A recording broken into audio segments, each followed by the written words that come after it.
Afternoon, people. A couple things I want to share with the populace Afternoon, people. concerning that of wisdom and topics of that ilk. Um, had a great weekend. I'm back in my road trip bag. You understand? As is necessary, we traverse the mainland as best we know how. I will say this, as it relates to vlogs. It's been a minute since I recorded an actual vlog and edited it and the whole thing. Um, I have tickets booked, you understand? So the vlogs will be coming back um, in a way that they have never been seen before by my person. But again, we're grateful. I spent the weekend in Tampa. Had really no plans outside of just wanting to explore the various regions, what have you. Found a dope gym to work out at. Found amazing. If you want to see it, check out the shorts on here or go to my TikTok. Again, links all in the description. But I found an amazing cigar lounge, and it was majestic. It was in a cathedral. If you're ever in Tampa, go check out Cathedral Cigar Spot. Definitely worth it. Reasonable prices, all those things. And it was quiet. It was quiet on a Sunday, which was nice. So definitely enjoyed it. Tampa in general is less than or equal to Houston. Um, it just feels like Houston. It doesn't feel like a Florida city. But yeah, I definitely enjoyed it. And I'll be back over there soon enough. But again, we're talking about wisdom today. As you see in the title, 101 Wisdom Keys by Dr. Mike Murdock. We're going through all 101 of them, not today. Today we'll be doing 60 through more or less 80. More or less 80. That the populace might be fed. And that answers might be brought to the populace. And that we might proceed with wisdom. With wisdom. The purpose of wisdom is to prevent pain. To prevent pain. Not to create pleasure. Not to create ecstasy and excitement. But it's to prevent pain. That's the purpose of wisdom. Every problem you have in your life is a wisdom problem, which means that there's a godly or a wise solution. The best way to proceed, or the least damaging way to proceed, especially when you're going through times of darkness and struggle, you're going to have to point to something. And it can't just be yourself and your feelings and your personal opinions. It has to be something that's universal, that when enacted upon in any environment at any time, this is a law. This works. That's the purpose of wisdom. That's the point of wisdom, is to be passed down generation after generation, and no one is repeating the same mistakes. No one is going through the same process over and over again of trying to learn through their own mistakes. So let's get started. Number 60. Number 60. Uh, what you failed to master in life, and I believe we covered this in the last one, so we're going to proceed to the next one. 61. 61. Go where you are celebrated instead of where you are tolerated. This is unfortunately cliche, and I hate cliche, even though it is very true. I hate cliche. So again, we're moving on. You've heard it before. You know what it means. But take it to heart. Practice it. It's a lot more difficult than you think. A lot more difficult than you think. Number 62. The broken become masters at mending. The broken become masters at mending. I constantly ask myself, if my life was a movie, would I watch it? If my life was a movie, would I take 2 or 3 hours out of my day? Excuse me, I have a cough drop. I'm coming off cold. Florida's behavior has been unacceptable as of late. So please excuse my. Anyway, the broken become masters at mending. I have to take some time often to allow myself to enjoy the valleys. Just knowing I can't do this. The cough drop was counterproductive. Yeah, I've had to take some time to realize that these moments of clarity, clarity, downtime, valleys, if you will, they're all necessary to the plot of the movie. No one would watch it, including myself. I would not watch any movie that had no plot to it, that had no ups and downs, that had no excitement, no car chases, no sex scene, no gunfights, no hand-to-hand combat, and what have you. I would not watch a movie if it didn't have those twists and turns. And then, of course, I love an ironic ending. But when we look at our own lives, and we hate the fact that there's all this turbulence and this uncertainty and changes in our environments, once you realize it's necessary to the plot, it makes it necessary to the plot. Before I came on here, before I came on live, I was sitting in the ocean, editing some shorts and what have you, smoking some reefer, and I realized I was bored. And again, boredom is such a weird emotion. I'm not sure if it is emotion. Maybe it's a hormone. Who knows? But I felt myself being bored again. Bored. And for a lot of people, being bored on a Monday morning is a luxury. And for myself, it certainly is. I was looking through old videos, and I came across the one where I was sitting in the back seat of my boy's car on vacation here in Florida, on vacation, and I was talking crazy. I was hype, talking about how I want options and I want to live in Florida. I want to wake up on a Monday morning with nothing to do and nowhere to be, no one to report to, no accountability necessary. Like, I'm just myself. Don't tell me about the uniforms. I ain't gotta shave nothing. I just leave me alone, bruh. And then I realized, yeah, today's one of those Monday mornings where you just got back from vacation and you're so used to being in this mode of, Sunday nights dreading the next day. Like, I gotta go sit that dusty cubicle, bruh. And then you realize I don't have to do any of that. My body was reacting when I was driving back from Tampa, and I'm like, you didn't have to come back early, bruh. You could have stayed. You could have lived in Tampa. I don't have an address. I carry everything with me that I own. So realizing, yeah, you didn't have to come back because even though I work at Amazon part time, contracting shifts and what have you. Well, you didn't have to come back. You could have canceled all your shifts. They're all elective. They're all elective. And realizing that now you're in a new place, you're dealing with a new set of problems, a completely new set of problems where you're dealing with. All right, before I was struggling with finances. Now I'm struggling with how do I be productive and how do I get the most out of my 24 hours now that I have so much more time available to me. Am I wasting my life away now that I have all this time? And I was forced to be productive and forced to be efficient and effective when I was in the Air Force. But now that I'm out here just chilling, what should I be doing?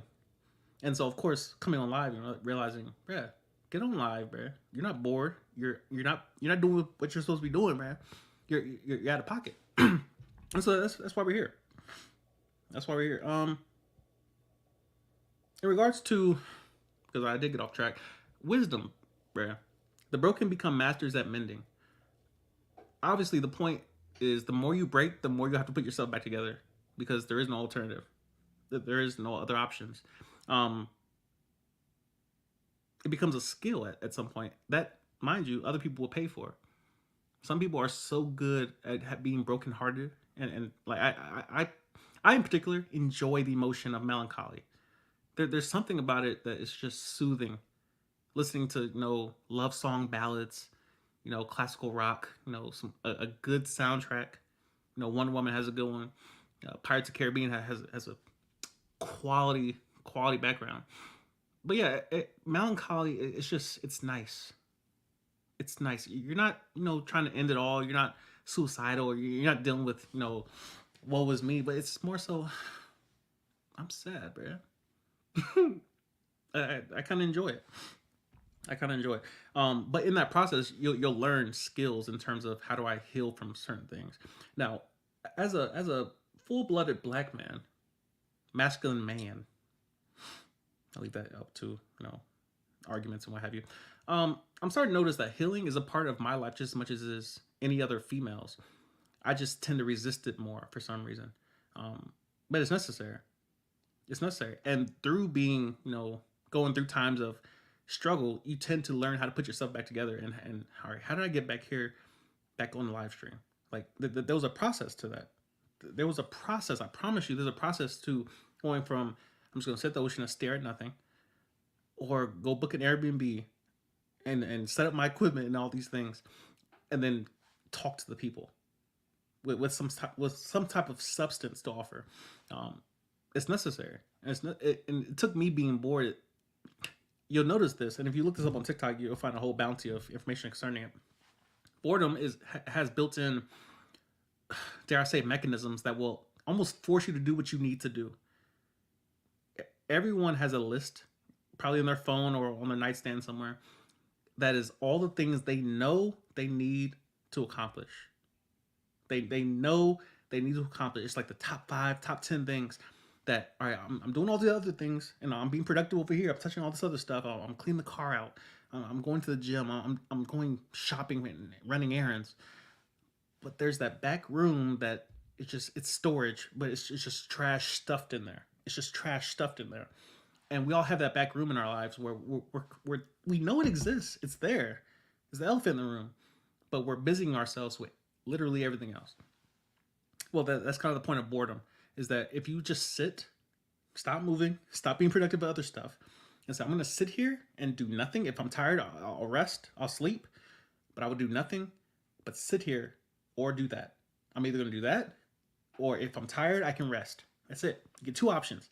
I'm tired. All right, go take a nap. And then once you're done with your nap, you're going to sit there in boredom or do that thing. And if you truly enforce it upon yourself, you'll realize you'll choose that thing over boredom any day. Nobody wants to be bored. People leave relationships because of boredom, not because of volatility. And it's crazy why people will stay in volatility, but when it's just quiet, soothing, no noise, no interruptions, no abruptness, no abrasiveness, it's just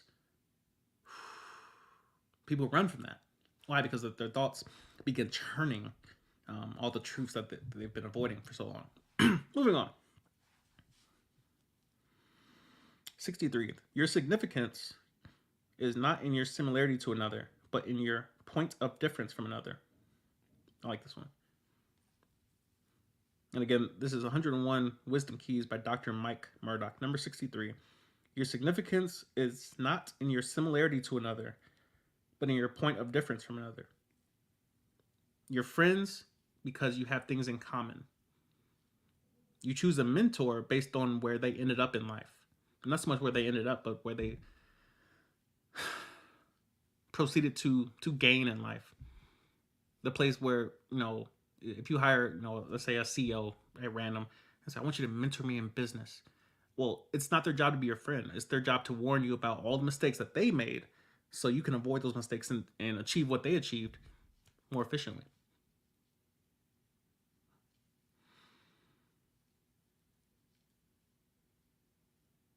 I think the issue with friendships today is that no one has defined them. I truly believe relationships require definition. Whether it's friends or otherwise, it requires you to define specifically what this is. I don't understand why certain humans can't accomplish the simplest of building a bridge. This is where we stand. This is how when I go on online dating, my first question is, what are you looking for? My goal is to get a no as quick as possible. A no as I know it's not the story of everyone on social media, but I'm trying to weed through them. My goal is to get a no as quick as possible. So I speak very directly.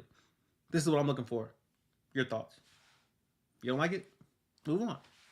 That's the whole point. Is to move quickly through conversation and get rid of all the deception pieces, all the tangents, and what do you do with your free time? Like it's too much, man.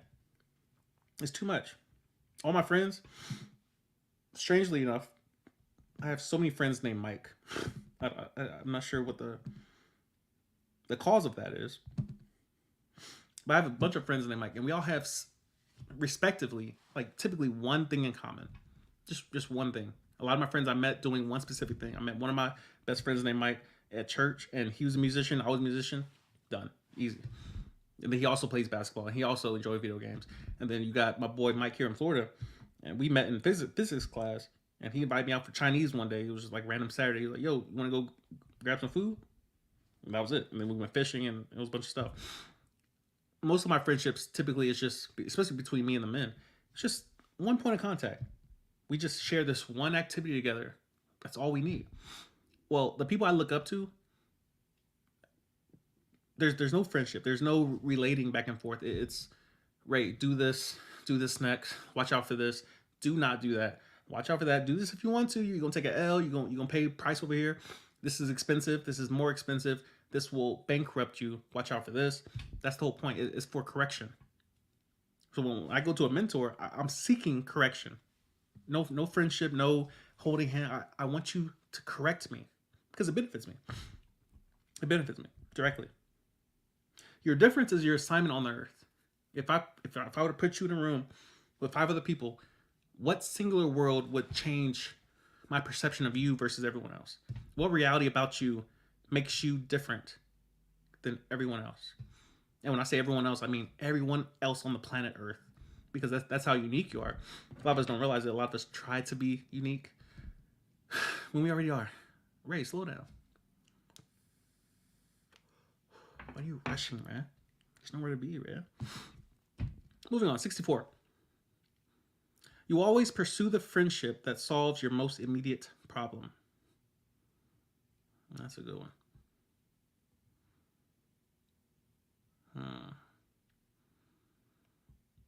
You always pursue the friendship that solves your most immediate problem.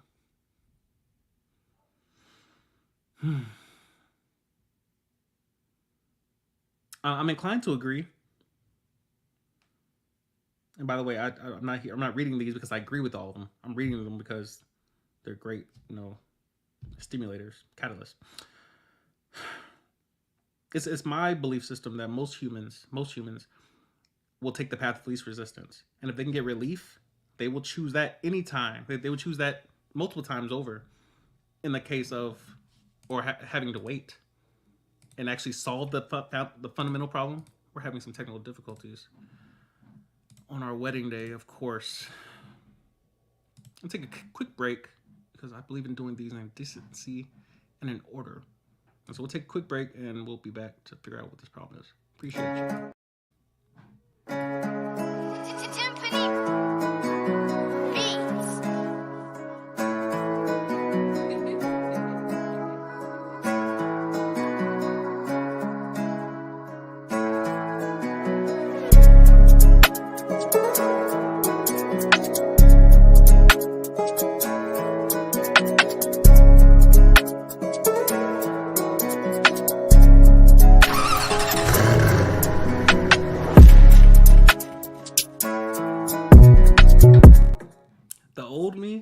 Would have ended the stream right then and there and just got in the bed and smoked some more weed. But we're in a new place. We're in a new place where we're allowing ourselves to be imperfect and allow things to screw up as they shouldn't, because I paid top dollar for the best equipment. Anyway, moving on. Where were we? 64. You will always pursue the friendship that solves your most immediate problem. I just think a lot of humans are inclined to pursue relief over the solution more quickly than they would if they had actual time to choose properly. And most of us do have time to choose properly. We just choose not to acknowledge the fact. We all have time. A lot of us just get up at 9 or 12 or depending on our work schedule, what have you. But we all have time. I have time every day to go live. I don't.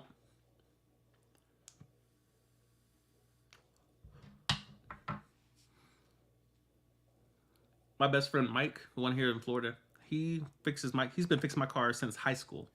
Since high school. But he's the friend I go to immediately if I have any car trouble. Why? Because he tells me to, but beyond that, he has the solution in mind. He has the expertise. And so I would grant this level of truth. It has absolutes built in, and I'm inclined not to go there.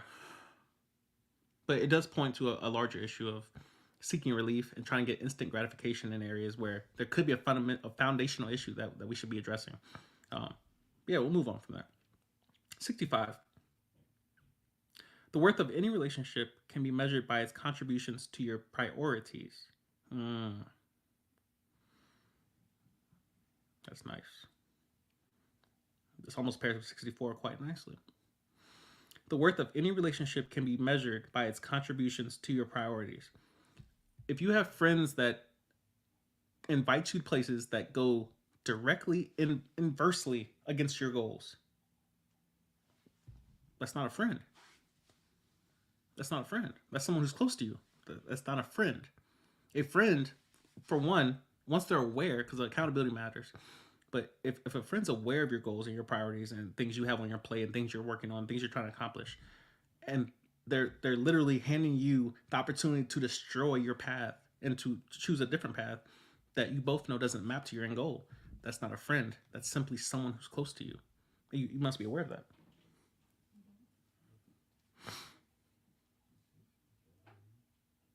The worth of any relationship can be measured by its contributions to your priorities, which almost implies that you should have priorities.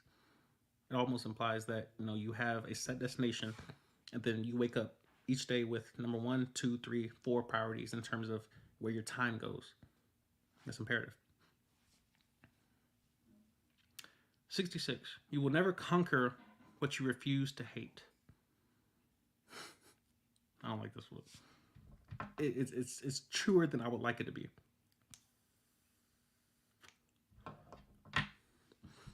You will never conquer what you refuse to hate.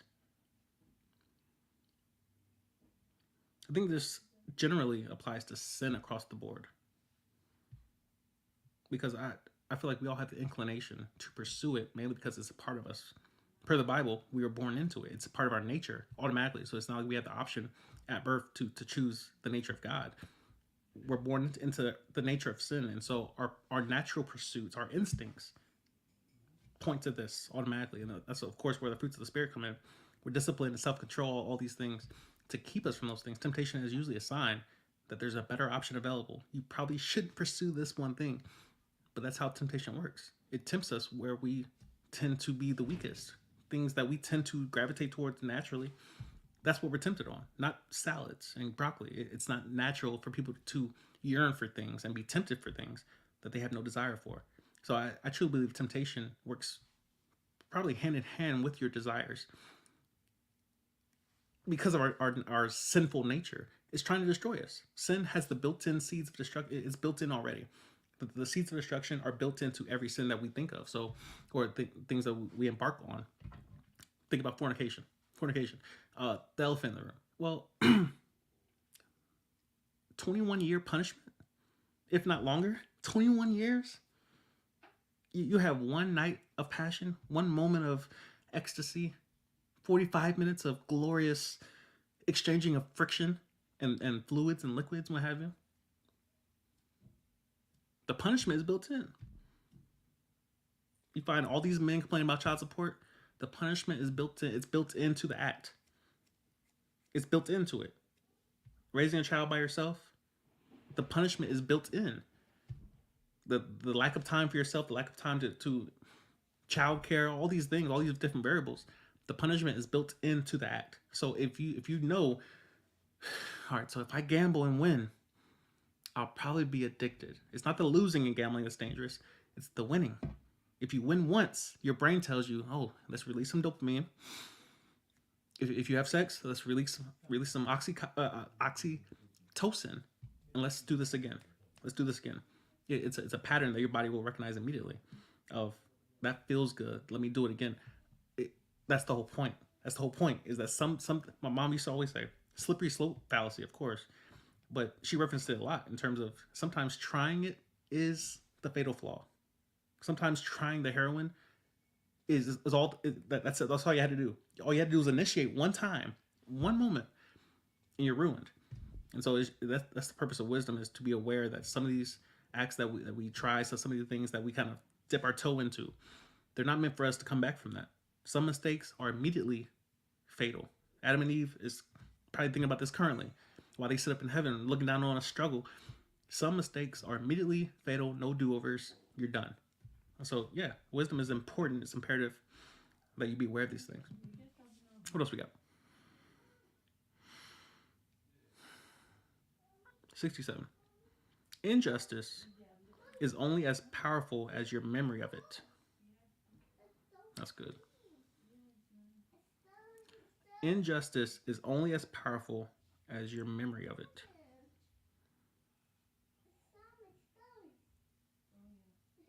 I will admit, my favorite emotion is anger. And along with that, revenge. It's something about, there's something about getting revenge on someone's person that invigorates me. Unfortunately, I know too much. And I know that the punishment of being angry is a punishment for myself, not for them. Most of the time, they have no clue that you're angry, but you're suffering. Your blood pressure is high because of your thoughts. Your thoughts will have direct impact on your body. direct impact on your body. And it won't be always for the better in terms of long suffering and consequences of your thoughts. I don't think the jury has came back on the potential effects of having long term angry thoughts in terms of how that affects your body. I'm not sure it results in a longer life. Definitely, um, I would imagine that it's something comparable to just smoking in general. That it's just it accrues. It accrues over time. It accrues over time. Injustice is only as powerful as your memory of it. I often do this on a daily basis where I go about my day, but I pay close attention to what triggers me, and then what triggers me next, and what triggers me next, and my ability. And this is the kicker: my ability to remember what happened first.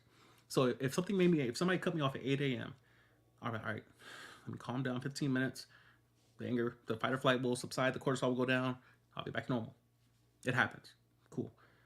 Somebody else cuts me off. Bet. Somebody else cuts me off, and then I miss my exit. So again, anger is accruing. The exercise I do for myself, the exercise I do for myself is whether or not I can remember the first thing that triggered me. Like, is my memory that short term?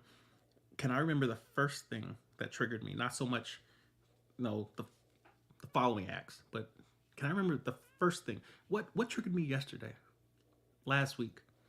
You realize you'll struggle to remember those things because your memory doesn't work that way in terms of just storing stuff and thinking about it. And I'm like, oh, okay, they what exit route was I at that I missed? Your body's not designed to retain those type of events. So I would argue that if you're constantly replaying an event that happened years ago or weeks ago, that's not healthy. That's not normal. They always say elephants have a long memory. I'm not sure that the memory is meant to replay past betrayals on repeat. I'm not sure your body can handle that.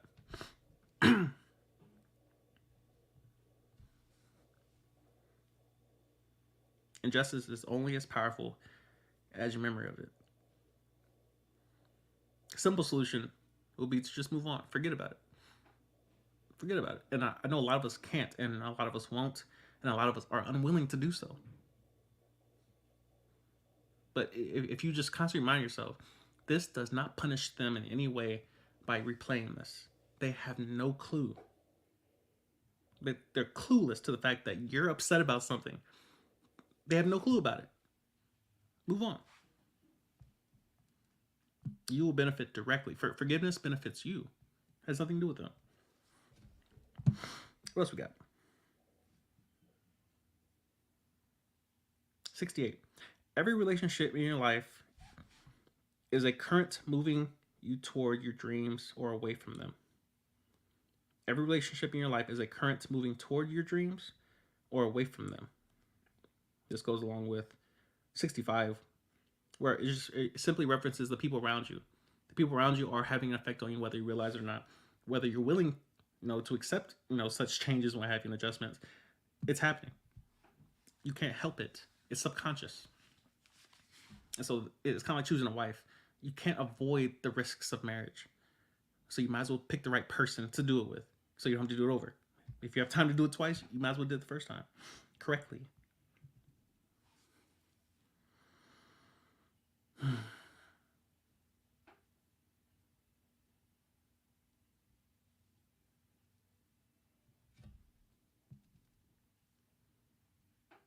Again, this is 101 Wisdom Keys by Dr. Mike Murdock. Um, I definitely advise people find any old person, it doesn't matter. Find a book about regrets. Find someone who's had some life experience, and just listen. You realize there's so many lessons that they may be metaphorical, they might be parabolic, that it might be somewhat hidden. But ask questions. You realize there's so much information available. Most people are just clueless of the questions that they should be asking, which of course starts with your goal and what you should be pursuing.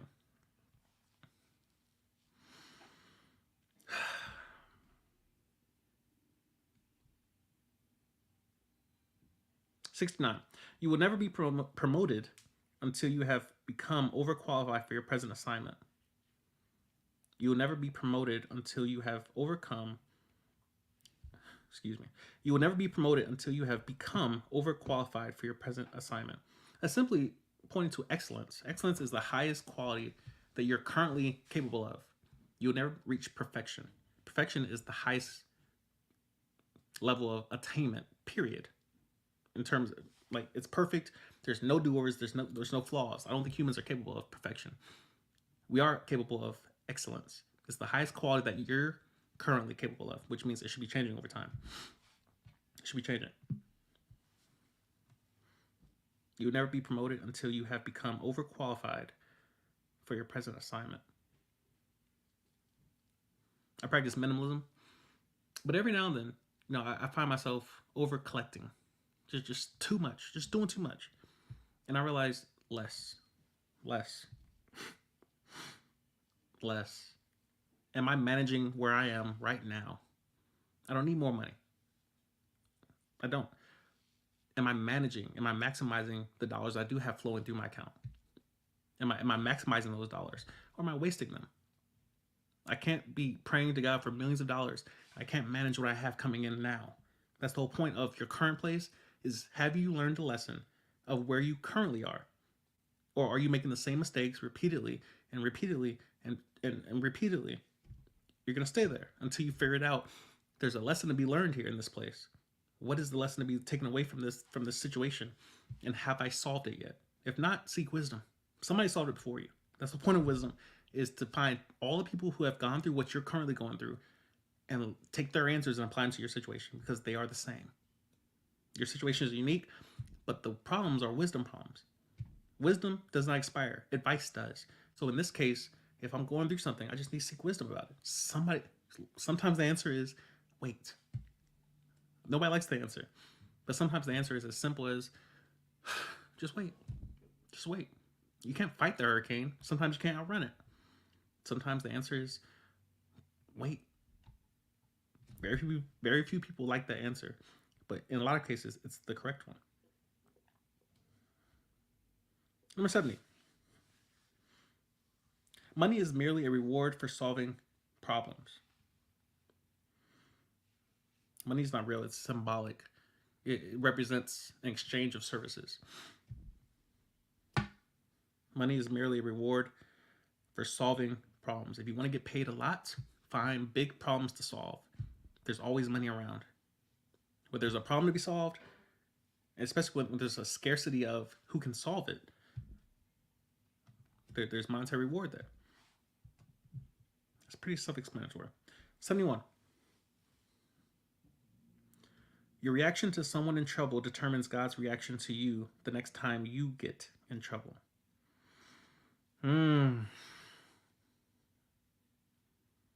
Now, this has multiple levels in it. The first part is referencing cause and effect, karma, do it to others as you would have them do unto you, forgive others that your Father in heaven will forgive you. The principle is there. But thank goodness God doesn't treat us like we treat others. Thank goodness he's different than us. Because this doesn't reflect God's grace and mercy, and I'm a direct product of it.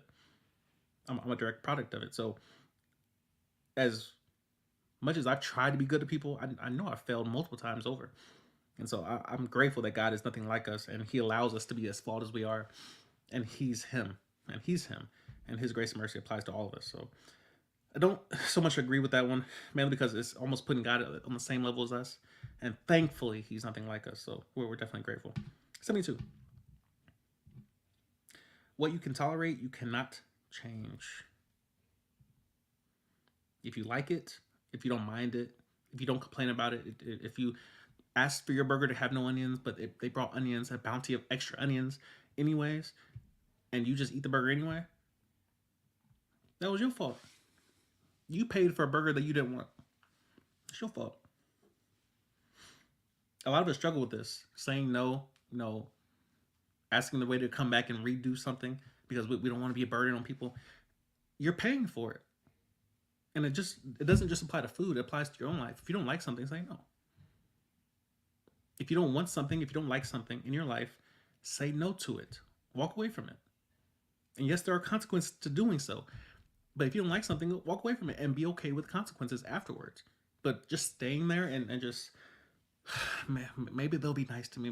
Maybe they'll change. They won't. They won't. In a lot of cases, they can't change. If they could change, they would. A lot of us, if I just snap my fingers and be different, I would. It's not possible for most people. It's not probable in most cases.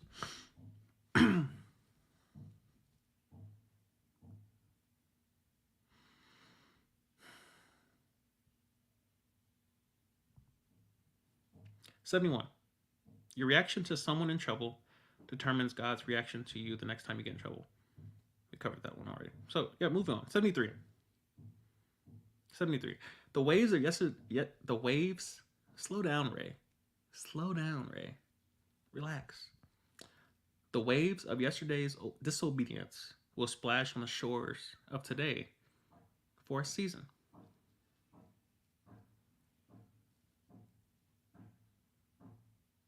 The waves of yesterday's disobedience will splash on the shores of today for a season. Now, a lot of you might watching this or that may come across this clip.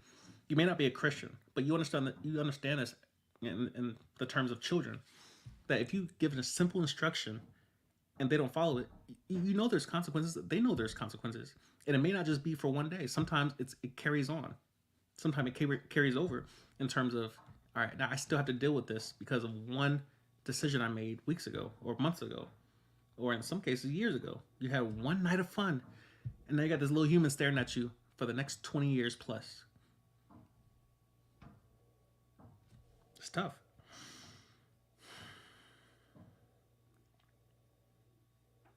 The waves of yesterday's disobedience will splash on the shores of today for a season. Nothing good lasts permanently, nothing bad lasts permanently, and we are grateful. We are grateful. 74. You will never outgrow warfare. You must simply learn to fight. You can't run from it. One thing I've learned the hard way is trying to run from my problems and just changing environments too often, trying to get away from things instead of just staying there and dealing with it. Yeah, you're gonna. It's almost similar to making the same mistakes repeatedly. You're going to repeat that lesson over and over again until you learn the proper way to deal with it. If I ran from every single environment that I felt uncomfortable in, I would accomplish nothing. I would be a professional quitter. Professional quitter. Sometimes God saves you from the fire, and sometimes He makes you fireproof from within it. You have to be willing to go in sometimes. If He saves me, I'm grateful. If He doesn't save me, I'm grateful. Especially of situations that we cause ourselves. Again, thank God we have a grace giving and merciful God, because in a lot of cases we cause our own chaos, and then now we're looking for to be saved. And I'm like, all right, well, you did it yourself. But of course, in those situations, all things work together. We're in those situations to be made fireproof from within the fire. Yeah, it's going to benefit you long term either way, but it's going to take you longer sometimes if we choose the paths that have the most foolishness on it, and we're like, but that looks better, it feels better, it looks cool, it sounds better, I prefer that path. Yeah, it might take you some years to get to your goals. If you take the long way around because you followed your feelings, it might take you longer to get there. God's way tends to be a straight line that has no zigzags, that has no alternative routes. You can go this way or you don't get there at all.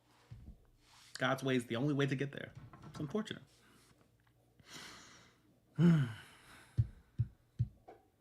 75. Nothing is ever as bad as it first appears. Nothing is ever as bad as it first appears. We suffer more in our imagination than we do in reality. It's never that deep. It's never that deep. Our imagination is powerful. We just tend to use it for all the things that are negative. When's the last time you imagined tomorrow, but tomorrow turns out to be the best day you've ever had in your entire life? No one has ever spent time to just, tomorrow's going to be perfect. Like my breakfast is going to be perfectly the right temperature, perfectly seasoned. The eggs will free range. The bacon was unharmed. It was like fresh to like 5 minutes ago. Mm-mm. It's not that bad. And of course, while you're in it, it's difficult to understand that. But we all understand in hindsight how we look back at things we went through. uh, I'm constantly reminded of the foolishness that I swore within me. I'm like, there's no way Alaska. There's no way Canada, New Mexico. Yeah, it's never that bad.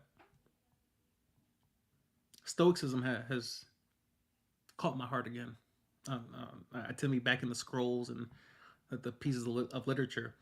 Alan Watts and all the various teachers of Stoicism, Taoism, what have you.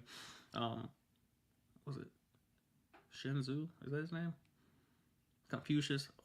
A ton of teachers out there in terms of being the cow that's being rained upon that does not flinch. He just stares at the fence in peace, minding his business until the rain ends.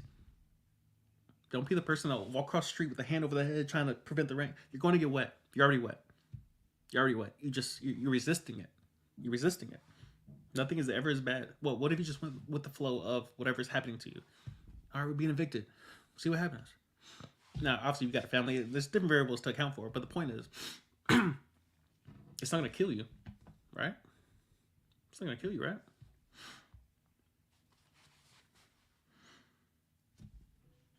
I think a lot of people just don't have hope, and so death is such a threat to people because it's such a mystery.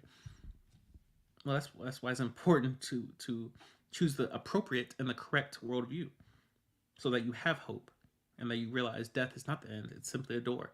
Now, the process of dying can be like a multiple story haunted house, but when it comes to just death, it's a door. It's a door. Moving on. 76. The evidence of God's presence far outweighs the proof of his absence. Notice the word choice, evidence versus proof. I would argue humans don't have proof of God's existence. We don't have proof of that. We have evidence. You go to a court of law, there is no proof being presented. There's Exhibit A, Exhibit B. Those are not proofs. Those are pieces of evidence. They point to something, which means it has to be interpreted. The evidence of God's presence, which means if you look for the evidence, if you follow all the clues, you realize we can't all be here by chance. I can't be talking to 5 people from wherever you are in the world. Well, I'm in my room just minding my business. How is that possible? How's that possible? He said, well, intelligence did it. Well, who created the humans? And again, the first question I typically get is, well, if God created humans, who created God? We're talking about a God here. A God. Why would a God be created? How would it be? The argument self-destructs, typically. The whole conversation self-destructs. Because, of course, you have to argue in good faith. You have to argue in good faith. Being disingenuous, it ends a conversation with me so quickly. Like, the second I notice someone... Anyway, moving on. 77. Patience is the weapon that forces deception to reveal itself. I love this one. Patience is the weapon that forces deception to reveal itself. If you're in a rush, you are an easy mark. People are watching you. If you're quick, they used to call women fast, in terms of velocity, straight from the club to the bed. Like, it was like a matter of seconds. How did they accomplish such things? Well, yeah, patience is how you reveal that somebody, because most times, it's usually that there's a game plan, there's a strategy in mind where, all right, we're going to do this, we're going to do this, going to do this. And nowhere in anyone's plan is just stand by. That's usually at the beginning before you start. But once you initiate, especially crimes and what have you, yeah, you're on time limit, time restraints. And so typically if someone's trying to rush you, yeah, it's deception. If there's a rush to do anything, it's deception. Within reason. Slow down. Now, this is typically the advice given to women in dating. It's not that cut and dry. It's not that linear, mainly because a man like myself wouldn't be talking to one person at a time. For what? My time is valuable just like yours. So, of course, we're trying to be efficient. So, and I said earlier, I'm trying to get a no as soon as possible. My time matters to me. I'm trying to get a no as soon as possible. Well, yeah, it's much easier to be direct and just get yes or no. But when it's drawn out and it's love languages and it's, I read this book last week and it's what's your favorite color and well, how do you communicate when you're angry? Deception is easily unraveled all in there. It's amazing to observe, even better to dance with someone who's, worthy, back and forth, the dance of love. It's amazing. It's fun. If you think someone's deceiving you, slow down. Just wait. Just wait. There will be evidence. Confirmation bias is so useful when you turn it into a utility, not excuse. Just if you use it proactively, confirmation bias is amazing. Here's my thesis. I think someone's trying to deceive me, and then now you just go look for evidence. Now, of course, you will find evidence. The same works for, I think this person loves me. I'm gonna go look for evidence. You'll find evidence. You might not like what you find. You might not like how little or how much you find, but evidence is always there. You determine what you look for. So of course, it's the two-edged sword. Choose wisely what you seek after, because you might find it.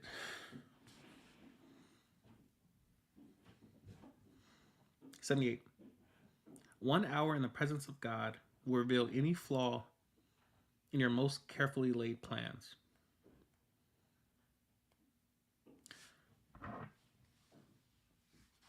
One hour in the presence of God will reveal any flaw in the most carefully laid plans. One thing I notice when I pray is that God changes my prayers entirely most of the time. Especially if I read the Bible and then I pray, or if I'm praying God's word, his word's almost nothing I'm thinking about. Like when I pray for, like, God, send me a greyhound full of damsels in distress, a brand new greyhound. And God says, I'm going to pray for your wife.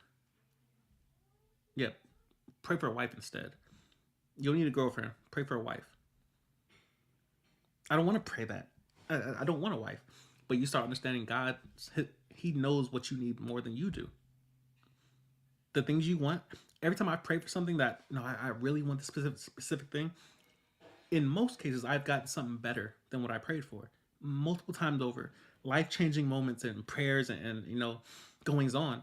I want this so badly. And God says, what about this?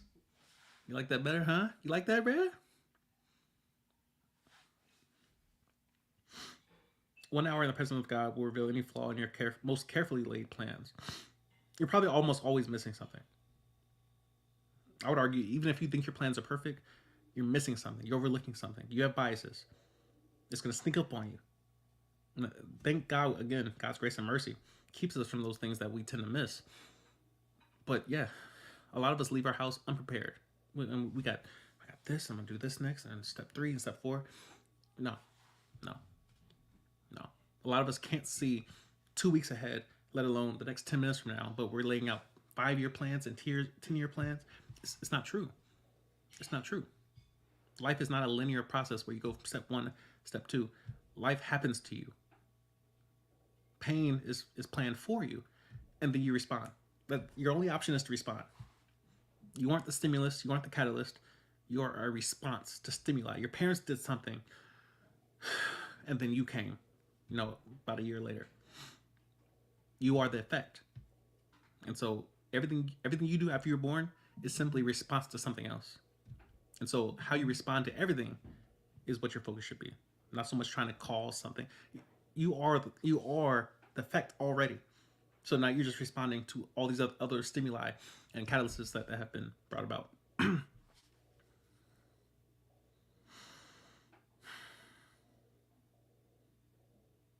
79. Never spend more time on a critic than you would give to a friend. Most people probably won't indulge in this one because it requires discipline. Never spend more time on a critic than you would give to a friend. Why is it that when we go about our day and we hear opinions thrown back and forth, why is it that we never believe the good ones?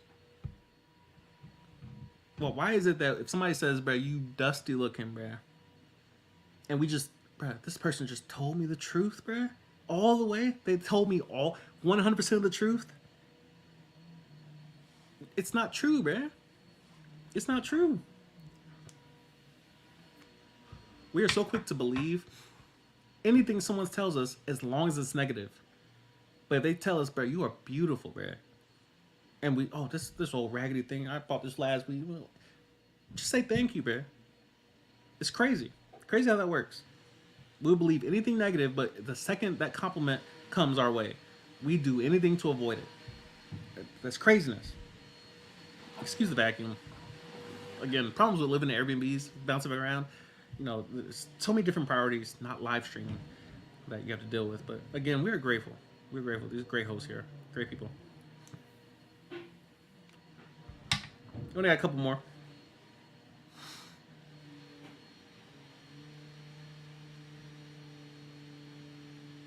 77 is quite similar to one we covered earlier. Actually, we already did that one. 80. Those who do not respect your assignment disqualify themselves for a relationship. It did specify intimate or otherwise. It's including friends. It's including, acquaintances and lovers and what have you. Those who do not respect your assignment, the purpose that you were created, the purpose of your life, and why you were placed on this earth. Those who do not respect your assignment disqualify themselves for a relationship. That goes for friends, that goes for family, acquaintances, co-workers. If they don't respect why you're on this planet, and respect simply means they're not roadblocks. I'm not saying these people have to enable you and they have to help you all the way there and fund your way and all these things. I'm saying if they are creating roadblocks knowingly, proactively, they're not your friends. They are your enemies. They are enemies. Your goal, your destination tells you and helps you inform, or it helps you realize who around you are enemies, who the ops. You can't recognize who an op is until you get a destination in mind, until you have a goal. So it's important to have that established.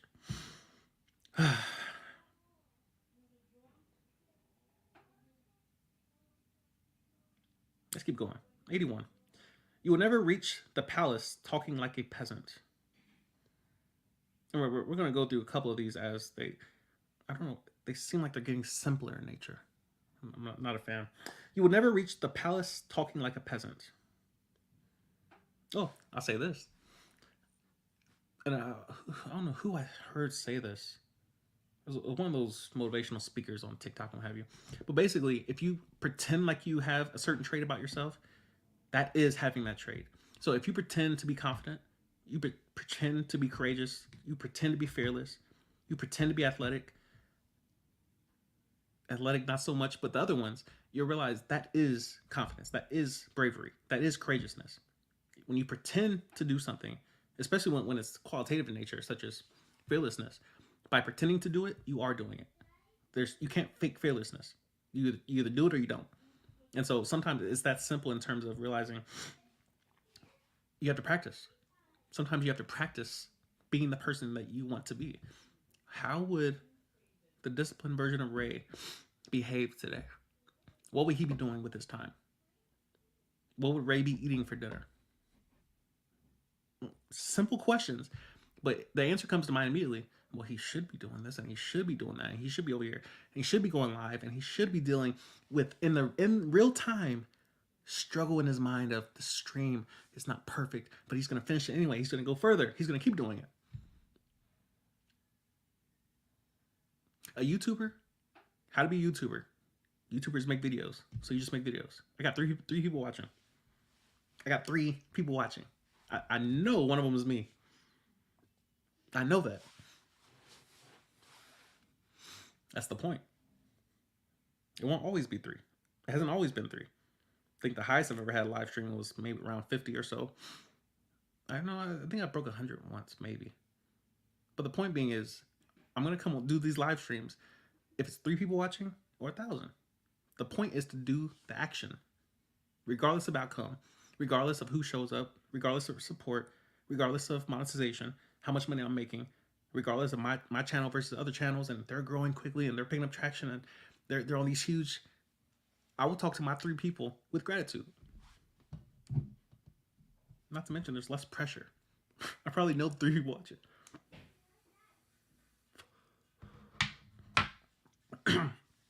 Perfect segue. 82. Struggle is the proof that you have not yet been conquered. It's like treading water. Treading water is a sign that you have not yet drowned. If as long as you're moving, you're still breathing some air. It might be mixed with a little bit of salt water, but as long as you're breathing some air, you haven't drowned yet. Your struggle in life is a sign that you have not been defeated yet. You're still moving. That's the whole point. That's the whole point.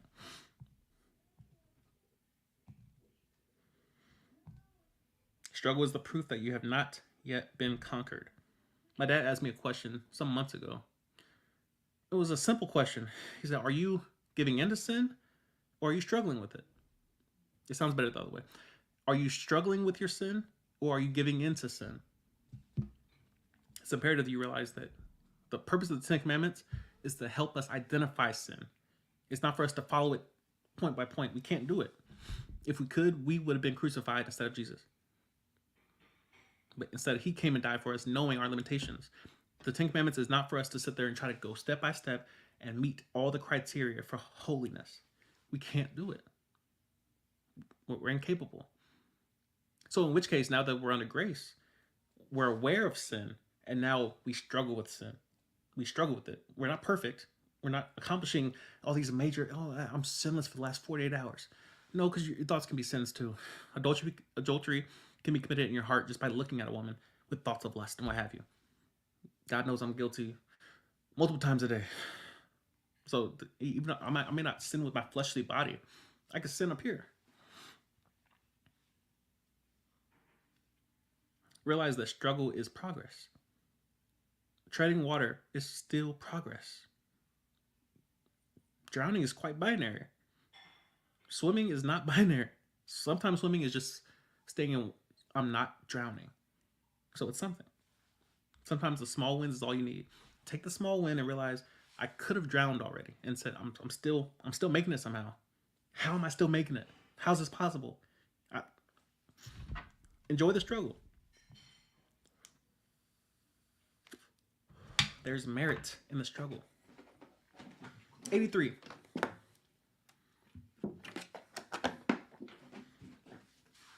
Never discuss your problem with someone incapable of solving it. I disagree with this. I disagree with this almost absolutely. Never discuss your problem with someone incapable of solving it. How would you know if someone's capable of solving it? Why would you assume? Why would you assume that they don't know someone who's capable of solving it? Why would you assume that?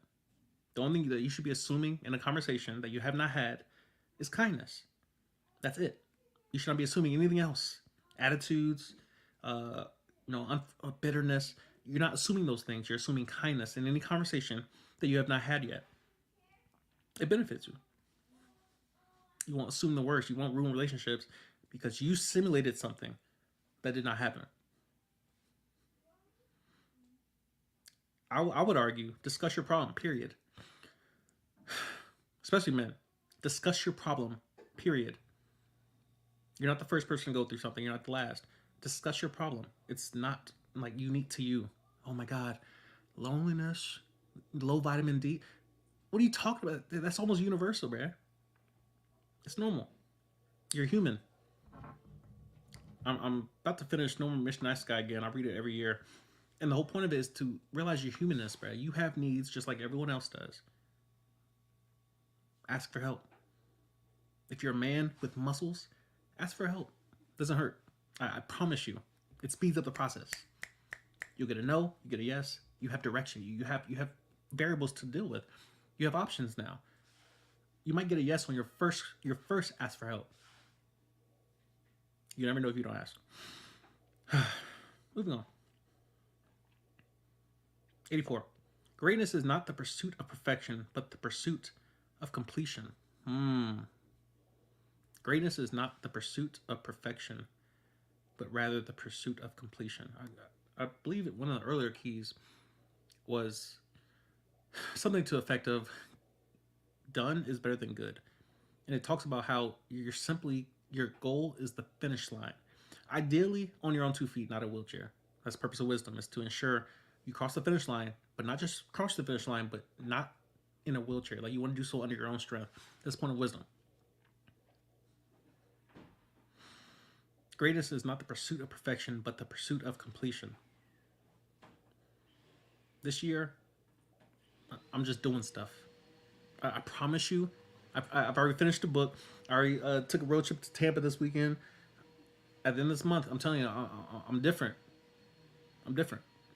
Waiting for things to be perfect, waiting to have enough money, waiting for things to be all lined up. And as a recovering perfectionist, I'm telling you, there's so many things I should have done in 2023 that I had the resources to do, I had the time to do, but fear kept me from doing anything.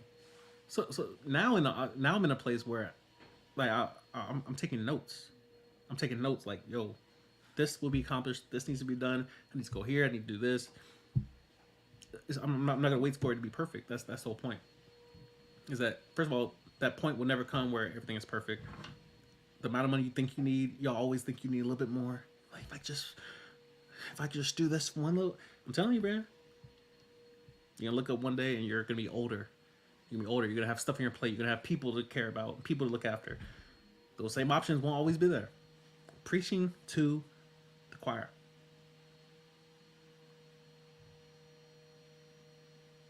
I like that one. 85. Never rewrite your theology to accommodate a tragedy. Never rewrite your theology, the study of God, to accommodate a tragedy.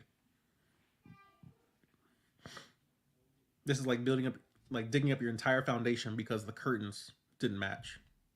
Or the flowers in the garden weren't like so. So we dug up everything.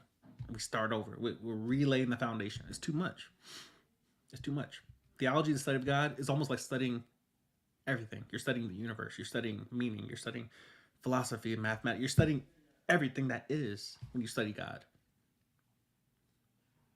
And you see a lot of people. You see a lot of people.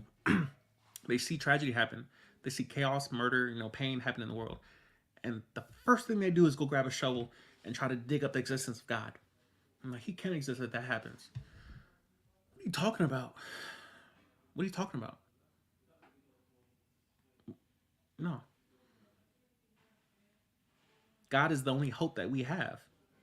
We all look around the world and we see chaos. Apparently aliens are real. Who knows? Who knows, bruh? I'm at the point of I don't really care anymore. Like I'm almost suicidal to the point where I just want to die and go to heaven already. Because I see all the food. I'm like, I don't care about any of it, bruh. I don't care. One thing I do know, something I deeply care about, is that if God doesn't exist, what are we all doing? What are we all doing down here? Tragedies happen to everyone every single day. That does not disprove the existence of God. That does not make him less, real than he is. And trust me, I have my doubts too. I have plenty of doubts I deal with daily, but I don't have enough doubts to live the way I want to live. I have enough faith that says I'm going with this one. This worldview seems to add up. It just makes sense. Forgiveness and justice. How do you get both? Oh, someone else dies for what I did. How would you react if you found out that you committed a felony in a different state and on your way back home, you got home and you realized someone else took the L for you? They went to court, paid your fines, and went to prison for you? How would you feel if you found out someone did that? That's how I felt when I found out that as horrible as a person I am, and trust me that there are layers, God sent his son to die for me knowing that I was incapable of keeping the Ten Commandments myself. I'm grateful. I'm grateful. So yeah, never rewrite your theology, your belief in God, because of something that happens momentarily. You know how many moments I've been in this moment of, yo, I just want to die, bro. I promise you, I don't want to be here at all. I wish I could just go to sleep and not wake up. And the next day I wake up and I'm like, oh, I think I was just low on carbs. Oh well.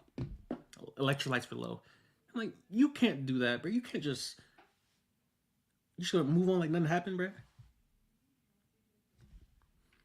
The mind is very powerful, and unless you're renewing it daily through the Word of God, it will run rampant. I promise. 86. The greatest quality on earth is the willingness to become. The greatest quality on earth is the willingness to become. What I hear from this is the willingness to fail, because becoming is not a linear process. No one becomes a lawyer by just doing step one, two, three. No, there's tends to be stuff that you got to deal with. It's not that straightforward. Where I'll just graduate college at 18, and I'll go to college at 19, and I'll become a lawyer at 25, and then I'll get married at 20. Well, I get engaged at 26, and I'll get married at 27, and I'll have a kid at 28, and then I'll make partner at 29. It doesn't work that way. Everyone has these plans. Again, we talked about this earlier. Everyone has these plans where it's just, oh, it's beautiful. It's a masterpiece. And you go to do step one, and you realize I can't even get to step two. I can't even complete step one. Step one is impossible. I can't even get accepted into college. I can't get accepted. How am I gonna pay for college? I'm telling you, it's stressful trying to live for yourself and through your own means. The greatest quality on earth is the willingness to become. The willingness to become. This requires faith. Why? Because the opposite of faith is fear. You won't try to become anything if you're afraid. You will watch people, interested people, watch courageous people and obsessed people change the world. They sit on the sidelines and observe. Look at them over there trying to be a YouTuber with 2 people watching. Look at Ray. He's trying to do what, man? You got 2 people watching. That's the process of becoming. Who cares? Who cares? That's the point. That's the whole point. Trying something assumes failure. And then you're surprised by, oh, I guess I am good enough. And that's where you get confidence from. By replaying past victories, you realize, oh, maybe I am good enough. Maybe I'm not doing it for the outcome. I do it for the process, realizing I get what I want either way. I've been doing this long enough to realize it's not always day one. It's sometimes down the line. It picked up traction later. Sometimes it's not even about traction. Sometimes it's about your internal will saying, I'm going to do this regardless of the outcome, regardless of who shows up, regardless if I get any support whatsoever. I'm going to do it. I'm going to do it. That's the process of becoming, and it takes courage to do so. Moving on. 87. Warfare always surrounds the birth of a miracle. I'll skip that one. 88. Failure is not an event, but an opinion. I like this one. The last one was too deep. I just didn't feel like deep diving on that one. Failure is not an event, but an opinion. Failure only exists if you stop. One thing I've struggled with personally is quitting. I spent most of my adulthood running away from stuff. I try it. It's okay. And then I quit. I do this with a lot of things.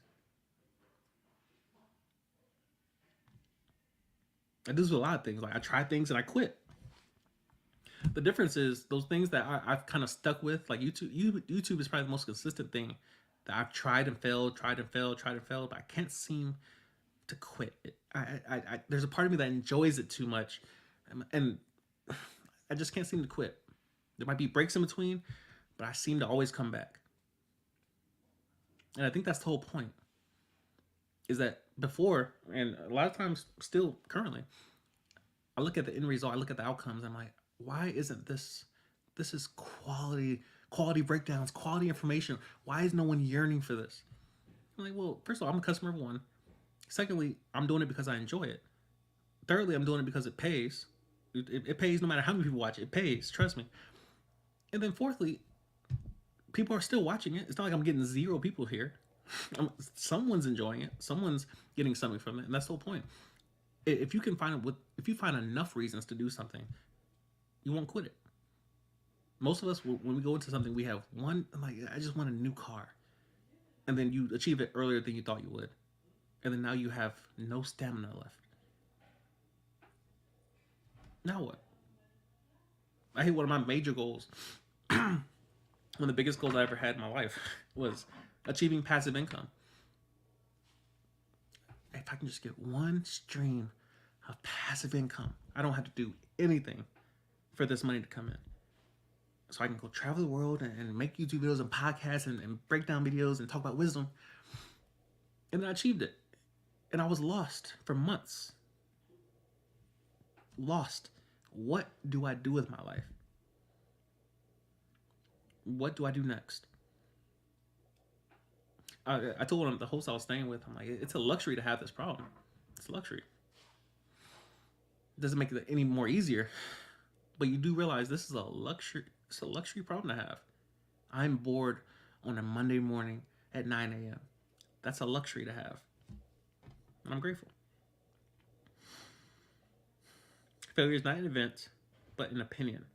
If you just keep going, if you keep trying, bro, and this is why I call myself a trier, because I'm not the most exceptional at anything.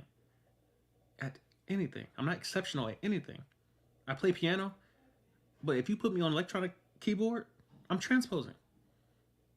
I don't care. If I'm on the organ, I'm gonna coach. I'm gonna coerce people to C sharp, E flat, F sharp, A flat, B flat. I don't know where the love of black keys come from, but again, I'm not exemplary at anything. Live streaming, clearly. YouTuber, clearly. But I try a lot of things. I've been a photographer before. I tried it. Didn't make a ton of money. I made some money. I did a lot of baby showers. But yeah, it's not about failure. It's about, I'm willing to try something long enough to see if I have any potential at it. Just give it a try. But this failure, I'm not sure it truly exists unless we empower it to be so. I don't think failure is a thing like a linear end result where I tried, then I failed. I don't think that's true. I think serendipity is a thing. Novelty is a thing. Where while you're in the process of trying something, you discover something. That's I love serendipity. Where in the process of trying something, I discovered this. And then you realize it made it all worth it. Yesterday when I was about to go to the cigar lounge, I wasn't going to the cathedral first. I had this other one in there. But I decided, let me just look at the various, cigar lounges and find the best looking one. And there it is, serendipity. And I was like, oh, it's beautiful. My favorite discovery so far this year.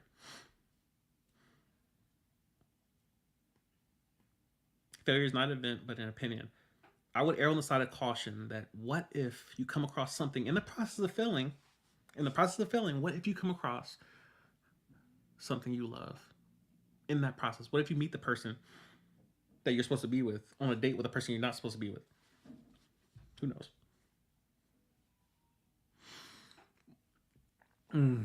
89. You are never as far from a miracle as it first appears. Skip that one. Has some truth, but yeah, skip that one. 90. What you see determines what you desire. What you see determines what you desire.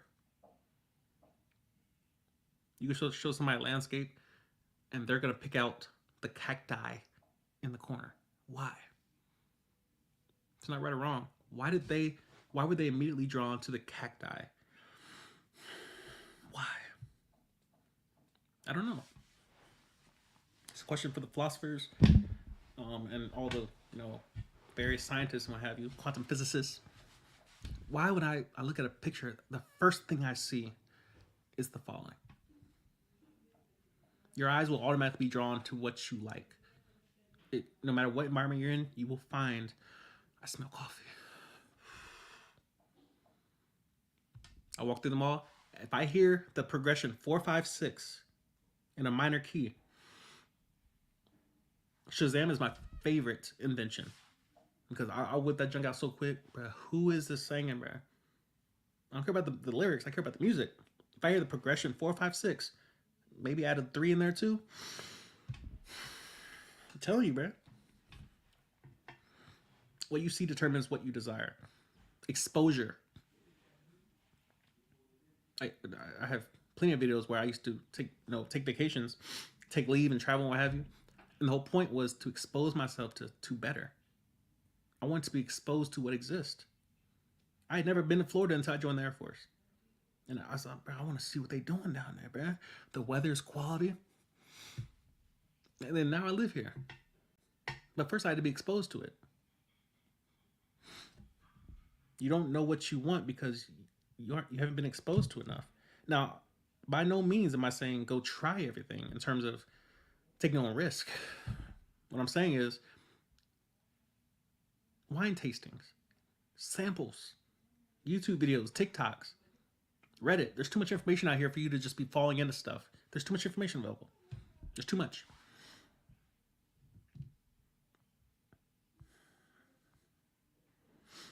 Pay attention to what your eyes are drawn to. For me, it's women. Body positivity in Florida is a quality experience, but it comes with consequences. I can't see that all day, bruh. I go to LA Fitness, be fighting for my life, bruh. Fighting for my life at LA Fitness.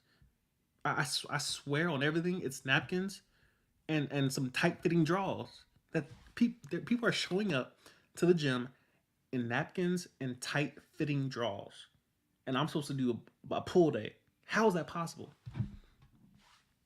Blood be flowing all crazy and goings on. It's too much. We already got 10 more. Might as well go through them. Or 11 more, rather. That's a good one, though. What you see determines what you desire. Be careful what you watch. Clean up your algorithms. Clean up your algorithms. YouTube, Instagram, Pinterest, TikTok. Clean it up. Go through, reset all of them, and then go through intentionally liking certain topics that you want your mind to marinate on. And that's what you fill your mind with. And every now and then you will have to correct your algorithm. You got to go back and reset it again. Be getting wild because you be liking stuff. Go back and reset it, and specifically input what you want to think about, what you want to marinate on, and then watch that keep populating up. And then you just think about that stuff. You start getting the fruits thereof. That's the whole point of the algorithm, is to feed you what you would like to see constantly. 91. The atmosphere you permit determines the product you produce. Again, just cause and effect. The atmosphere you permit determines the product you produce. You have a choice of who the people you spend the most time with, and hopefully you have a choice of where you spend your time as well. In a lot of cases, it's your job. You don't have a choice. You don't have a choice of your coworkers or your environment. Hopefully you can control what you hear, conversations you enter. Maybe you can use your phone. You can have a live stream playing or playing some music. You have options. You just have to explore them. The atmosphere you permit determines the product you produce. The music you listen to is part of your atmosphere. The smell, eucalyptus, it's a part of your atmosphere. I cleaned my car out again today. The outside, hit and miss because it rains every couple hours. But the inside, I need my atmosphere to reflect my mind, clean and in order. I like my bed made. I love Airbnbs because they're always clean when you move in. When you leave and come back, it's always clean. Hotels, the bed's always made. It's always clean. It smells like bleach. Hospitals, it's clean. It smells like bleach. My atmosphere must reflect my mind. I can't be in my car and there's trash everywhere. It's too much. Crumbs, sand. No, I don't care if I live in Florida. There will be no sand in my car. Unacceptable. Your atmosphere determines the product you produce. You can't think clearly if your environment's in chaos. Clean it up. Jordan Peterson. Clean it up, man. Order is God's greatest obsession. Order. This goes there. That goes there. Giraffes go with giraffes. Men go with women.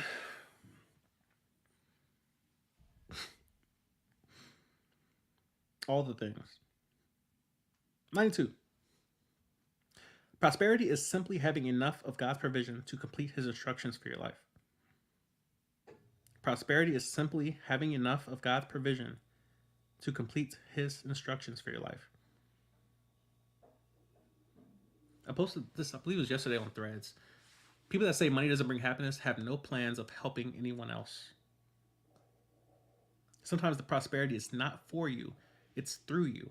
It's not a dead end stop. Giving is how you get. What happens when you just start receiving because you refuse to give out? Especially when you have surplus.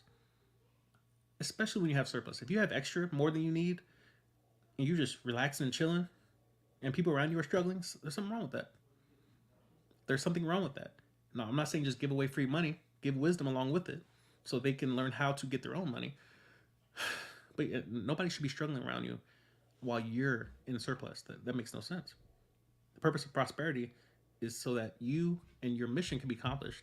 In most cases, especially as a man, my mission involves serving other people.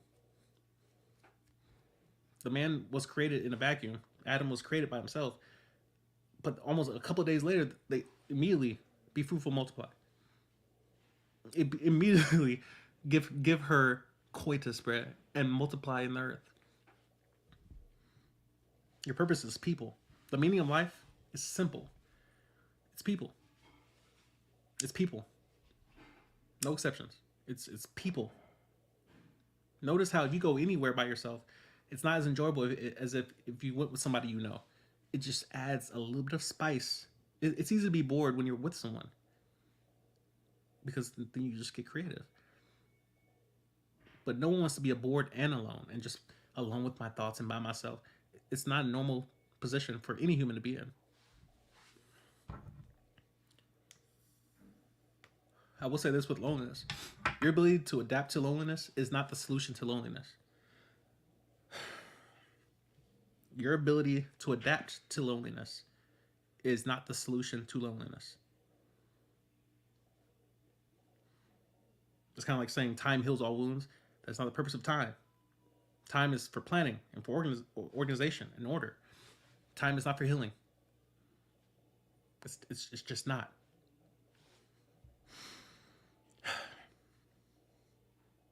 '93. God will never advance your instructions beyond your last act of disobedience. It's the same that applies to children. Those of you who have children, you would not give your instructions twice until they're accomplished. I'm like, why would I give you additional instructions when you haven't completed the other ones? It's kind of like you give somebody money and then they just hold the money and say, I'm hungry. I'm like, I just gave you, use what you have. Use what I just gave you and go do something with it. A lot of things we pray for are in direct defiance of what we already have. The first time I went to the strip club, I told my dad about it. He said, isn't that interesting? My dad said, isn't that interesting how God blesses us with money? He blesses you with all this money from the government. And the first thing you do is give it to the devil. Isn't that interesting?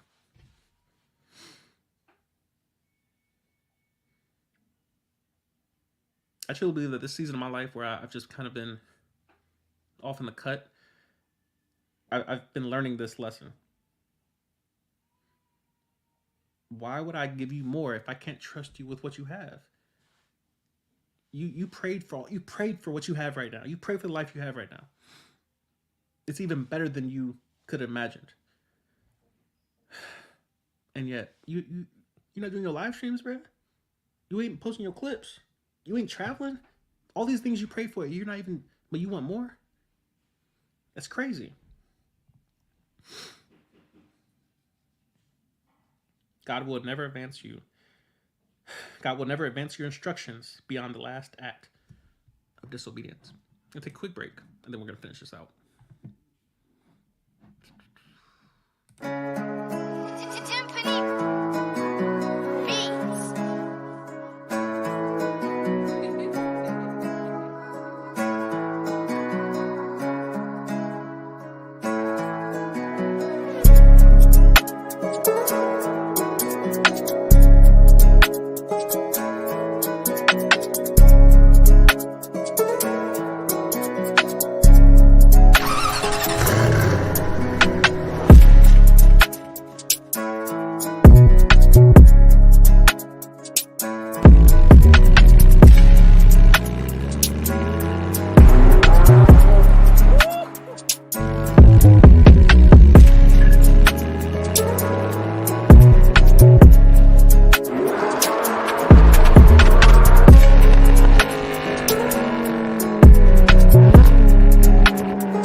everybody coming through, everybody watching, and taking in the wisdom, what have you. Let's finish this off. We finished up on 92. And again, that was prosperity is simply having enough. That is not the last one we did. 93 was the last one we did. God will never advance your instructions beyond your last act of disobedience. There are consequences to disobedience, just like there are rewards to obedience. Those are the only two options, unfortunately. That there are no other options to, abscond to. You're either forced with obedience or disobedience. And the punishments and rewards are built into each. So if you choose obedience, the benefits are built into it. If I used the analogy yesterday, if I say stay out the road and you obey me, the benefit to obeying me is built into the instruction. If you do what I say, you're protected. You're protected. If you're disobedient, the punishment is built in. And then, of course, natural selection takes over. 94. Anger is the birthplace for solutions. That's interesting. Anger is the birthplace for solutions. As much as I love the emotion of anger, I disagree with this. I would say I tend to lean to the side of the quote, necessity is the mother of invention, meaning lack is the birthplace for solutions. If you think about the most creative people in the world, they tend to be lacking one or two or a couple things in terms of resources. The best comedians, they tend to come from the streets. They came from nothing. They came from the hood. They came from, very little means. And so they had to be creative. If you think about all the people that first started on YouTube, on TikTok, most people were not starting with iPhones. Most people were starting with these old digital camcorders, getting their, I want to be a YouTuber back in 2005 when it first started. A lot of them were just using whatever camera they had laying around. And because no one else was doing it and no one else was willing to do so, they got a huge head start on the populace. Lack is the birthplace for solutions. If you don't have every single resource, if you can't just throw money at every problem around you, that's where your mind takes over. That's the point of your mind, is to think creatively in areas that you can't just linearly solve a problem. You can creatively solve a problem. And that's typically where iPhones and everything else we have around us, if someone wanted to solve a problem because, oh yeah, I was recording this video and the audio sounded horrible, let's create microphones. Wisdom, people. 95. Those who do not respect your time will respect. Let's read it again. Those who do not respect your time will not respect your wisdom either. Time is money. So when you read time, read money. When those who do not respect your money will not respect your wisdom either. People that will ask for your money but don't want the wisdom. Like, yo, my bills is due. And they just want a handout. They don't want to hear how you got your money, how you keep your money, how to budget. My money comes with my wisdom. When I borrow money from other people, their money comes with their wisdom. If I borrow money from a bank, their money comes with their wisdom. I would not default on this loan if I was you, bruh. We're going to come get everything. Those who do not respect your time will not respect your wisdom either. Wisdom saves you time, saves you pain. It saves you from having to experience everything yourself. I don't need every experience. I kind of talk about DIY. I don't need the DIY experience. I can watch other people do it. God forbid my day comes. I don't need to experience that. I rather choose mentorship and wisdom. Seeing someone else go through it, and I read their story, ask them questions, and then, all right, I'm not going to do that. That's the whole point of wisdom. 96. This is an interesting one. Discontent is the catalyst for change. Discontent is the catalyst for change. Tend to agree. If you don't like where you are, if you don't like the way you live, change it. It's pretty straightforward. Not as easily done as it is said, but it's a linear thought process, which typically doesn't apply so much to life in terms of, oh, just change your situation, just change it. Well, it's not that simple. But it does start in your mind in terms of if I could change my thought process, if I could change my perspective, if I could change how I think about what I'm experiencing, the solution might change as well. So that's a great place to start. 97. Crisis is merely concentrated information. I love this one, but I've read it differently. I read it as pain is merely concentrated information. Concentrated information is knowing what colors of the walls in the courtroom and what kind of suit was the prosecuting lawyer wearing and what kind of suit was your defense lawyer wearing and what color was the judge and where was he from based on his accent. That's concentrated knowledge. You have too much. You have too much knowledge that has nothing to do with your life, but now you have all these experiences and knowings that don't benefit you. You know the makeup of the jurors. I don't need to know that. I do not care what the inside of a courtroom looks like. I don't care what the name of the cop was. I don't care. That's concentrated knowledge. You have detailed, experienced knowledge and information based on this experience and this path. Pass. Pass. Pain is merely concentrated information. The only other way to get that concentrated information is wisdom. Ask a question. Excuse me. 98. Silence can't be misquoted.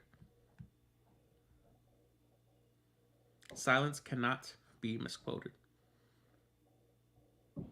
As a person who's recovering from having quite a bit of anger issues, one thing I've learned to practice and incorporate into my life is not saying anything. Even in the moment of confrontation, of being head to head, face to face, in the very moment, in the very event, don't say anything. Don't put anything on film. Zero. It's just hard to lie on yourself. It's harder for them to lie on me if I say nothing. And thankfully, I'm physically opposing enough that says a lot. My body language obviously is going to speak volumes. But in terms of just, why would I put excess into the air? Especially if there's phones everywhere. One thing I posted on Threads, if you have anger issues, start by identifying every camera in any environment that you enter. If you have anger problems, start by identifying every camera in any environment that you enter. This includes phones. Why? Because you're going to be on somebody's TikTok, bro. Anger, it's not an emotion that society welcomes. There are like a handful of venues that you're allowed to be angry in, and people applaud you. Sports, weightlifting, maybe, but it's gonna be confined. Anger is not a very welcomed emotion in today's society. It's just not. And so you're gonna have to learn to manage it well. Not just manage it well. And according to 98, silence is a part of that. You can be angry and say nothing and just sit there and observe and just feel it. Say nothing. Do nothing.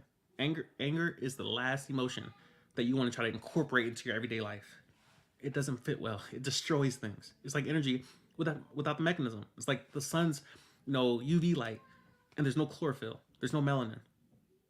To complexity. Anyway, moving on. I don't want to get into all that. Go down the whole photosynthesis rabbit hole. 99. Those who create the pain of yesterday do not control the pleasure of tomorrow. Those who created, the pain of yesterday do not control the pleasure of tomorrow.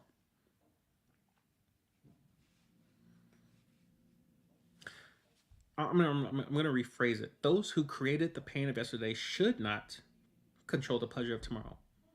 And I say should not, mainly because I'll speak for myself, we tend to allow things that happened to us in the past to follow us and to affect us in the present moment when it only exists in our mind. Like literally, there's certain things that happen only in our minds, but they affect us daily. I'm like, how's that possible? Well, that's what insecurity is. That's what insecurity is. Insecurities happened years ago, but we carry them into adulthood. And we give them truth. We give them, verification, validity. Oh, my eyes are going crazy, man. We're gonna finish this up because a lot of things are happening. A lot of things are happening. It's unacceptable. But we are grateful again. 101 Wisdom Keys by Dr. Mike Murdock. I am tripping, man. Quick break. Quick break.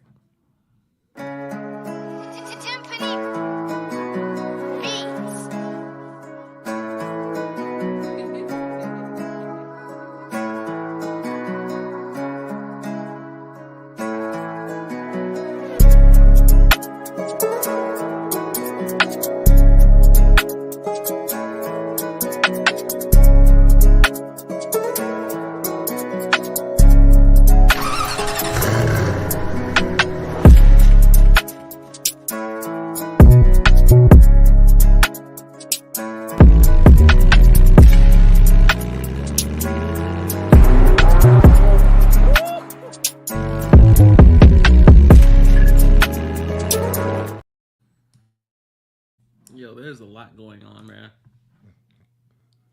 What's going on, paranormal, man? Listen, I don't know where it had. I think it's the oils that I put on. I use this eucalyptus oil, and I put it on my head and my face and all these things. And once or twice a day, it just seems to go right through my eyelids, which is crazy, but no, it is what it is. But we got a couple more, and then we'll go cry in peace. 100. When you change your focus, you will change your feelings.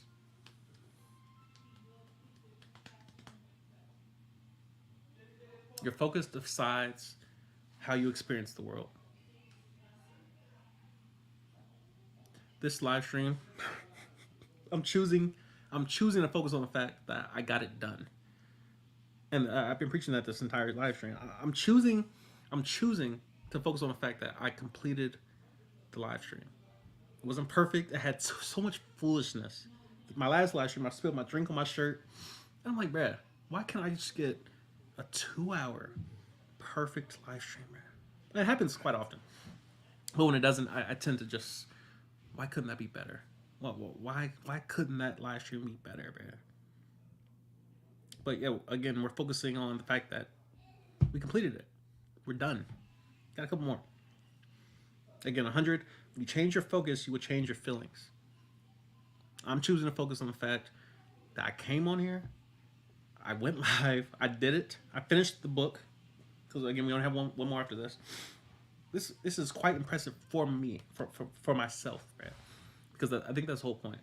No matter how well I think I did or how bad I think I did, I'm the one that got to sleep with myself at night. I'm the one that got to think my thoughts all day long. And so, of course, what you choose to focus on out of this whole 2 hours of talking to a camera and talking to a microphone, what will I choose to take away from all this?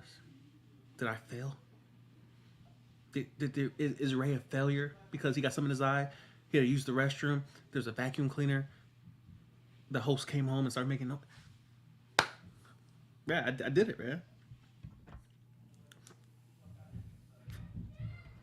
Choose to focus on the positive.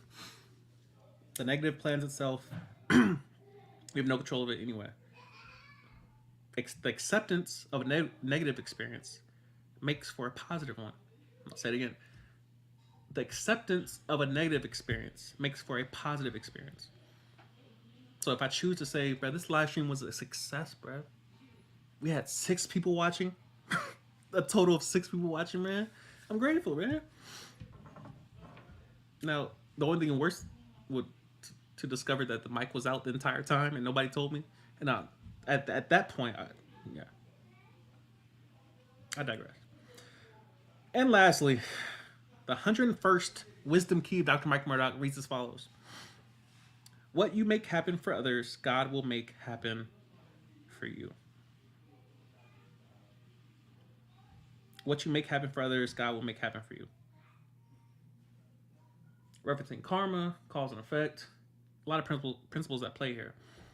But this is more so a covenant with God, understanding that He sees your heart.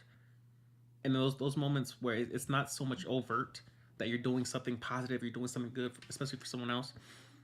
But He sees those moments where you think you're too nice. I heard one quote, I believe it was T.D. Jakes, and he has a lot going on right now, but one thing he said that's always stuck with me. What did he say? The part of you that you hate, that nice part of you, that nice part of you that you hate about yourself, that's the part that God loves about you the most. I'm gonna say it again because I jacked it up. The part of you that you hate the most, that nice part of you, is the part of you that God loves most. And I can speak from personal experience.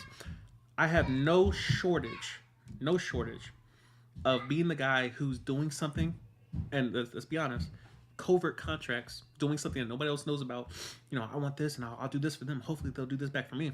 It's a covert contract. But I have no shortage of experience of being the guy who wanted something to happen, and my niceness, my kindness was taken for granted.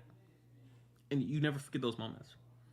You will never forget those moments where I'm giving my last to this person, and they see it as, oh, it's surplus, it's extra, it's not worth much. I'm like, this is my last, bruh. That's normal, especially in today's world.